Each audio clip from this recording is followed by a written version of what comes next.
मंचावरती उपस्थित मान्यवर, सर्वप्रथम माझं मनोगत व्यक्त करण्यापूर्वी माझा थोडाफार पास समजणं खूप इम्पॉर्टंट आहे. सो थोडंफार माझ्याबद्दल बोलतो मी स्टार्टिंगला. माझं नाव प्रथमेश प्रताप घाडगे. मी इथं कोल्हापूरमध्ये आझाद चौकातच राहतो. तर जेव्हा मी 8वी-9वीत NCCत होतो, विद्यापीठ हायस्कूलमध्ये शिकत होतो, त्यावेळेला एअरफोर्स NCC मध्ये होतो. त्यावेळेस मला कॅम्पमध्ये माझ्या सिनियर्सनी सांगितलं होतं NDA बद्दल, नॅशनल डिफेन्स अकॅडमी, जिथनं तुम्ही आर्मी, नेव्ही, एअरफोर्समध्ये ऑफिसर बनू शकता. मग तिथं मी ते म्हणतो ना आपण, काहीतरी कळालं, थोडं हिट झालं, आणि तिथनं मी ते स्वप्न बघितलं होतं की आपण फ्युचरमध्ये जाऊन असं काहीतरी करू शकतो.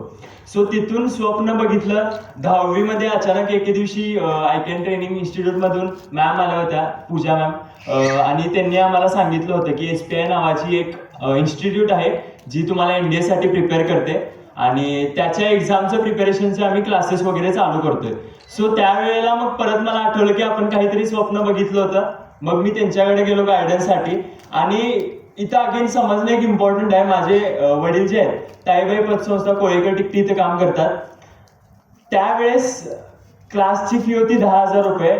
मी माझ्या वडिलांना विचारलं होतं की बाबा 10,000 रुपये जाऊ दे, नको करायला, आपण मी करतो काहीतरी दुसरं. पण देव कुठंतरी होता, ती रिस्क घेतली त्यावेळेस, आणि त्या रिस्कमुळं पुढे जाऊन मला किती मेहनत करावी लागणार आहे हे त्यावेळेला मला कळालं. सो माझं हे जे काही सक्सेस आहे, मला थँक्यू म्हणायला आवडेल आयकॅन ट्रेनिंग इन्स्टिट्यूट, पूजा मॅमला, कारण त्यांच्यामुळेच जे म्हणतो ना आपण स्टार्टिंगला फाउंडेशन खूप क्लिअर झालं मला, आणि माझ्या स्वप्नात पुढे जाऊन मला किती अडचण आहे. कारण हे बघा, स्पर्धा परीक्षा म्हणलं की सक्सेस आणि फेल्युअर तर आहे, त्यामुळे रियालिटी जोपर्यंत तुम्हाला माहित नाही ना, तोपर्यंत तुम्ही डेव्हलप नाही होऊ शकत. ठीक आहे. सो ती रियालिटी सांगायचं काम कोणी केलं असेल तर आयकॅन ट्रेनिंग इन्स्टिट्यूटने केलं. त्यामुळे पुढे जाऊन मला त्याचा खूपच फायदा झाला. आता फीस तर म्हणजे माझ्या वडिलांचा पगार तर खूप कमी होता. मग SPI मध्ये पण माझ्या इंटरव्ह्यू मध्ये फेल झालो. पर्सनॅलिटी कायच नव्हतं. आता लिटरली जो कॉन्फिडन्स तुम्हाला माझ्यामध्ये दिसतोय, ह्याचा 0.00 म्हणजे 0 कायच नव्हतं माझ्यामध्ये त्यावेळेस. सो जो इंटरव्ह्यू झाला होता, मी लिटरली असं बसलो होतो की ठीक आहे, 5 मिनिटाचा इंटरव्ह्यू आहे ना, 2 मिनिटच बोलतो, बंद, संपवून टाकतो इंटरव्ह्यू. इतका कमी कॉन्फिडन्स होता माझ्यामध्ये त्यावेळेला. सो त्यामध्ये तर सिलेक्शन होऊ शकलं नाही. परत त्यावेळेला पण मी मग प्रायव्हेट अकॅडमीमध्ये ऍडमिशन घेऊन माझी पूर्ण जे पुढचं ट्रेनिंग होतं, माझं पूर्ण प्रिपरेशन ते चालू केलं. आता NDA बद्दल वगैरे तर मी सांगत नाही, पण ओव्हरऑल स्पर्धा परीक्षा जेव्हा आपण एक टॉपिक उचलतो, त्यावेळेला काही गोष्टी समजणं खूप इम्पॉर्टंट आहे. फर्स्ट म्हणजे गायडन्सचा इम्पॉर्टन्स. जसं मी म्हणलं, आयकॅन ट्रेनिंग इन्स्टिट्यूटने ती क्लॅरिटी मला आधीच दिली होती की NDA मध्ये गेल्यावर जेव्हा तुम्ही NDAच्या प्रोसेससाठी ट्रेनिंग करणार, जेव्हा तुम्ही प्रिपेअर करणार, इझी कधीच नसणार आहे. 8 लाख मुलं बसतात NDAत एका अटेम्प्टला, आणि 8 लाखातनं 400 मुलं होतात. प्रत्येक 2,000 विद्यार्थ्यांमागे एकच विद्यार्थी सिलेक्ट होतो. ही रियालिटी मला माहित होती, हे डिफिकल्टी मला माहित होती, म्हणून होऊ शकलं. सो इम्पॉर्टन्स ऑफ गायडन्स का महत्वाचं आहे. जसं आता भरपूर पॅरेंट्सचं असतं की माझ्या मुलाला, माझ्या मुलीला 10वीत 99% पडले. असे 99% पडलेले आपल्या महाराष्ट्रामध्येच लाखो मुलं आहेत. महाराष्ट्रामध्येच लाखो मुलं आहेत, आणि किती होतात NDA मध्ये? 400 मुलं. ठीक आहे. सो तुम्ही पास्ट मध्ये काय केलं हे काहीच मॅटर करत नाही. तुमचे जे 11वी आणि 12वीचे 2 वर्ष आहेत, या 2 वर्षामध्ये तुम्हाला किती गायडन्स भेटतो. आणि जसं भद्रे मॅम बोलल्या की एक एक्झाम्पल आहे की घोड्याला आपण तलावापर्यंत नेऊ शकतो, पाणी कोण पिणार आहे? घोडं पिणार आहे. त्या घोड्यालाच पाणी प्यावं लागेल. सेम विद्यार्थ्याला गाईड करू शकतात टीचर्स, तिथं त्यांचं काम संपतं. प्लॅटफॉर्म अवेलेबल करून द्यायला यांचं इथं काम संपतं. पुढचं सगळं जे काय करायचंय ते मुलालाच करावं लागणार आहे. ठीक आहे. सो गायडन्स का मॅटर करतो. अगेन 10वी पर्यंतचं जर शिक्षण बघितलं, हे फक्त एक तळ आहे, तळ नॉर्मल आपलं रंकाळा तलावासारखं. आणि जर तुम्ही 11वी-12वीचं शिक्षण काढलं फक्त, तर त्याला इन्फिनिटी म्हणजे समुद्र पण कमी पडेल. अथांग असतो समुद्र, तर हे समुद्र एवढं एज्युकेशन आहे. आणि सगळं तर कव्हर करू शकत नाही. आपल्या इथे 10वीचं साधं वाचायचं म्हणलं तरी मुलं खूप नाटक करतात, आणि एवढं समुद्र कव्हर करायचं, अथांग समुद्र कसं कव्हर करणार. तिथं तुम्हाला सगळ्यात जास्त हेल्प होते, ती म्हणजे गायडन्सची.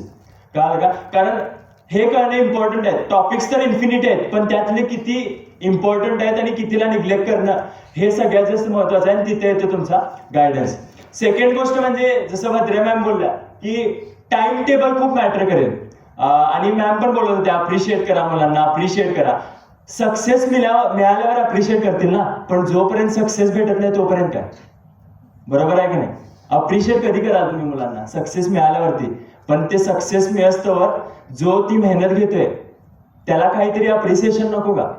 आणि मला असं वाटलं की माझं सिलेक्शन एनडीए मध्ये माझ्या 3ऱ्या अटेम्प्ट मध्ये झालं. पहिल्या 2 अटेम्प्ट मध्ये मी इंटरव्ह्यू मध्ये फेल झालो होतो. इंटरव्ह्यू मध्ये फेल म्हणजे लिटरली माझ्यासमोर एक क्वेश्चन मार्क होता की माझ्या आई वडिलांनी एवढे पैसे माझ्यासाठी खर्च केले, 5 लाख रुपये फीस भरली प्रायव्हेट अकॅडमीमध्ये, आणि मी काय केलं, कुठं आहे, मी काय अचीव्ह केलं, हा क्वेश्चन मार्क होता माझ्यासमोर. पण एकच गोष्ट होती की जसं सक्सेस मिळाल्यानंतर अप्रिसिएशन, तसं मी एकच गोष्ट करत होतो. जेव्हा मी माझं टाइम टेबल फॉलो करायचं ना, रोज रात्री झोपताना मी एकच विचार करायचो, आज काय ठरवलं होतं, जर ते मी आज करू शकलो होतो तर मला ते सॅटिस्फॅक्शन फील व्हायचं. आणि भद्रमॅम नक्कीच ऍग्री करतील की ते सॅटिस्फॅक्शनच तुम्हाला तुमचं टाइम टेबल फॉलो करायला मदत करेल, कारण त्यावेळेला तुम्हाला कोणीच अप्रिशिएट करायला नसणार. ठीक आहे, सो ते सॅटिस्फॅक्शन असणं खूप मॅटर करेल. मी ऑब्झर्व करतो भरपूर मुलं असतात की सर आम्ही प्रॅक्टिस तर भरपूर करतो पण कॉन्फिडन्स येत नाही. काय येत नाही? यायला पाहिजे. कॉन्फिडन्सला कोणती अशी गोळी नाही, ही गोळी खा, रोज एकदा कॉन्फिडन्स डेव्हलप होईल. ते तुम्हाला आतनं आणावं लागेल, तुम्हाला फील करावं लागेल की जर मी एक एक्झाम्पल सॉल्व्ह करू शकतोय तर तो कॉन्फिडन्स तुमच्यामध्ये असला पाहिजे. ठीक आहे, आणि जसं मी स्टार्टिंगलाच बोललो होतो, स्पर्धा परीक्षा म्हणलं कॉम्पिटिशन आली, आणि जिथं कॉम्पिटिशन येते श्युरिटी नाही आहे. 8 लाख मध्ये 400 मुलं होणार होते. पहिल्या 2 अटेम्प्ट मध्ये मी फेल झालो, 3ऱ्या अटेम्प्ट मध्ये माझं सिलेक्शन झालं. ह्याची पण काही गॅरंटी नव्हती. गॅरंटी फक्त एकच गोष्टीची आहे, ती म्हणजे डेव्हलपमेंट. जसं मॅम बोलतात की टाइम टेबल फॉलो केलं जातं, फोन वगैरे अलाउड नाही आहेत, हे सगळ्या गोष्टीची जी डिसिप्लिन लागते ना, ती तुमच्या मुलग्याला आयुष्यभर लागणार आहे. कळालं का? मला एक गोष्ट ऑब्झर्व करून सांगा, जरी माझं सिलेक्शन झालं नसतं ह्या अटेम्प्ट मध्ये, ह्या कॉन्फिडन्स सोबत किंवा ह्या डिसिप्लिन सोबत मला जे काही करायचं असतं ते मी करू शकलो नसतो का? करू शकलो असतो. पटतंय का तुम्हाला? हेच महत्वाचं आहे, कारण सक्सेस आणि फेल्युअर हे दोन्ही सोबत येणार आहेत. कोणच गॅरंटी देऊ शकत नाही. किती पण म्हणजे देव जरी आला तरी देव पण गॅरंटी देऊ शकत नाही. गॅरंटी फक्त एकच गोष्टीची आहे, ह्या 2 वर्षामध्ये और तुमचा मुलगा आता इथनं पुढे जे काही डेव्हलप करणार आहे त्याच्या पर्सनॅलिटीमध्ये, त्याच्या अकॅडमिक्समध्ये, कॉन्फिडन्स, सगळ्या छोट्या छोट्या गोष्टी जो तो डेव्हलप करेल, त्याचं टाइम टेबल, त्यात कन्सिस्टंट राहणं, ही डेव्हलपमेंट त्याच्यासोबत कायम राहणार आहे. आणि मी पॅरेंट्सला लास्टला एवढीच विनंती करेन, जर तुमचा मुलगा करायला तयार आहे ना तर त्याला आता सपोर्ट करा, कारण परत हे 11वी-12वीचं वर्ष परत पलटून येणार नाही. आणि आयकॅन ट्रेनिंग इन्स्टिट्यूट सारखा गायडन्स जर तुम्हाला मिळतोय तर मी नक्कीच तुम्हाला म्हणेन की तुम्ही ती रिस्क घ्या, तुमचा मुलगा नक्की तुम्हाला करून दाखवेल. एवढं बोलून मी माझी भाषण करतो.